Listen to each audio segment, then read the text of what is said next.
Hey, good evening, church. Welcome to another Live at 5. Thanks again for tuning in with us tonight. Tonight we are going to be in Psalm 52. So I'd encourage you to work your way through Psalm 52 with us just very briefly tonight. And if you open up to Psalm 52, notice right away at the beginning it says, a Psalm of David regarding the time Doeg the Edomite said to Saul, David has gone to see Ahimelech. Just to kind of lay the stage a little bit, Psalm 52 is written by David in response to an event that took place in his life that we read about back in 1 Samuel 21 and 22. And so I'm going to kind of try and summarize that a little bit because it lays the foundation for what David is speaking about here. But I want to encourage you, go back and read 1 Samuel 21 and 22. So here's what's happening. In 21, so David is at the point in time of his life where he's been anointed as the next king of Israel.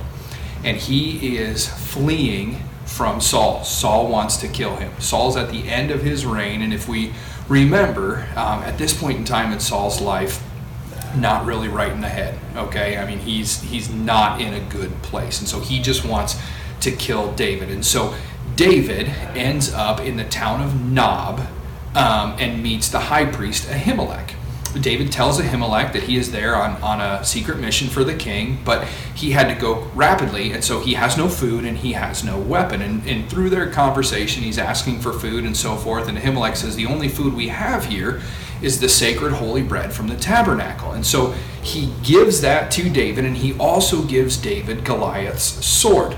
Well, it just so happens that the man Doeg, we're going to talk about him in a little bit, Doeg happens to be in Nob at the same time and hears and sees this interaction take place.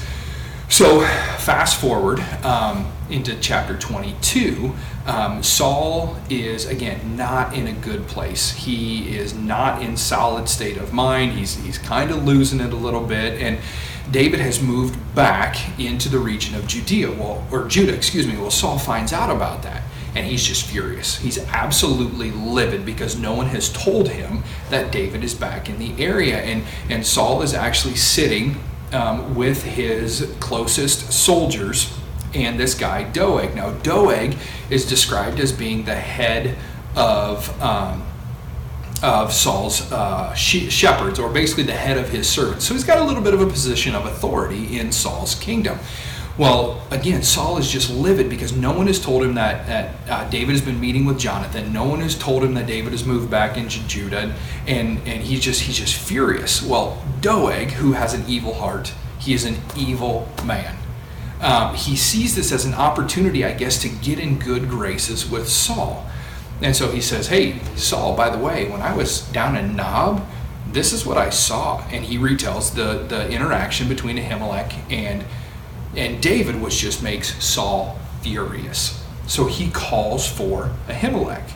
And Ahimelech comes out and he says, did you do this? Did you give him food? Did you give him a sword? And did you pray over him? And Ahimelech's like, yeah, I did. You know, he's the newly anointed king of Israel. And it's not the first time that I've prayed over him. Well, this just pushes Saul over the edge, and he is beside himself, and he is absolutely furious. And so he's there again with his soldiers, and he commands his soldiers to kill Ahimelech and to kill the Levites. And they're like, we ain't doing that.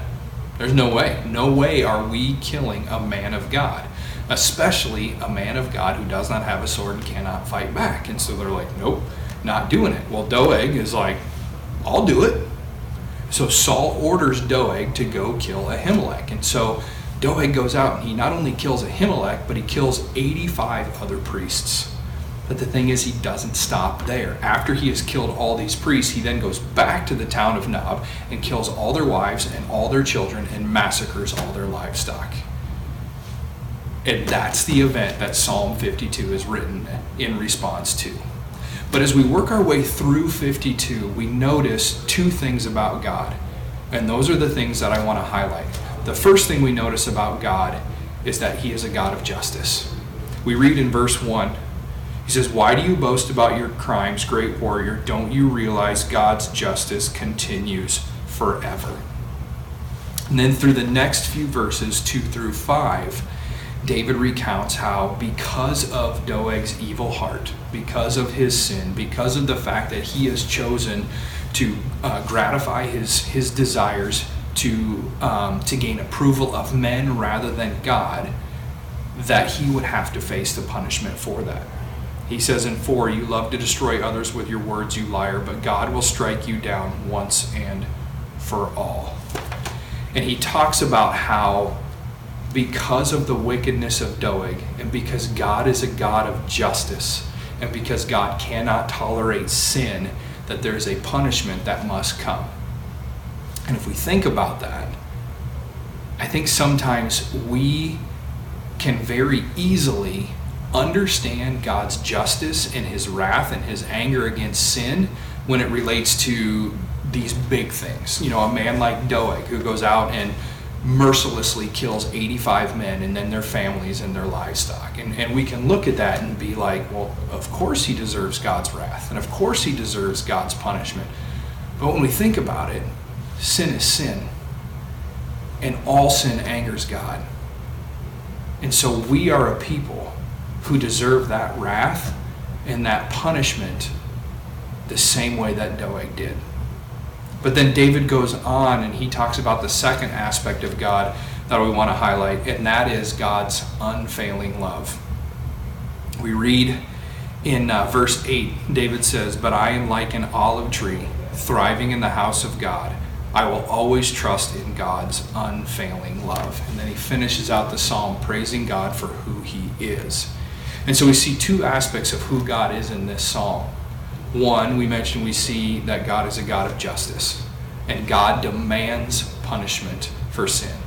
God is someone, or he cannot tolerate sin, and he cannot tolerate evil, therefore his justice must be served. But we also are highlighted to the fact that God is a God of unfailing love, and that because God loves us, he made a way possible that we would not have to face that punishment, and that is his son, Jesus Christ. And so as you work your way through Psalm 52, I just want us to be reminded of those two things. To be reminded of the fact of who God is and who we are in relation to who God is. And to be reminded that yes, he does demand justice and he does demand punishment for sin, but he is also a God of unfailing love, who loves us beyond anything we could ever comprehend, thus made another way possible that we would not have to face that punishment. Thanks again for tuning in with us tonight. Have a great night.